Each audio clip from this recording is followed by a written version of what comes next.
Siyokhumbula ke mandulo ukuthi ke bomkhulu mabaya esigangeni noma baya emashengweni lapho kuphuzwa khona bebekade bephatha isagila.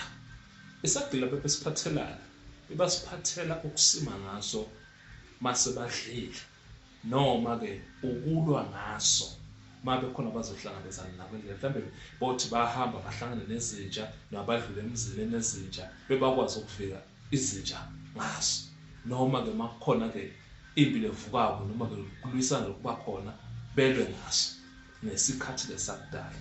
Yingakho ke uzothi isikhathi samanje uthulele ubona umkhulu wakho noma ugogo echamuka ekunikeza induku noma ubona umkhulu echamuka ekunikeza isagila noma ugogo ekunikeza ubhoko. Usuke ugogo lapho noma ke umkhulu ekukhombisa ukuthi lento iba nayo la khaya.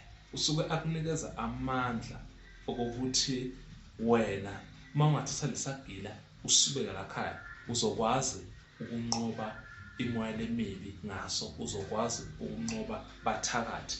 Yena ke ngenkathi vele umphupha esondela nesagila noma ke nobhoko usuke kuveze ukuthi na usefikile ekhaya ukuzonqoba imoya emibi, alusena bathakathi, alusena nezinto ezinilwisako ke ekhaya. Zibalekile ke lezi zinto lezi uthethe ekhaya zibakhona ezifaka phakathi ugqoko, umqwembe, isikhali, amacazi, izinto lezo ezidosa abantu abadala basondele kahle ekhaya ukuzolekelela ekulweni izibithize ezikamoya besondela bona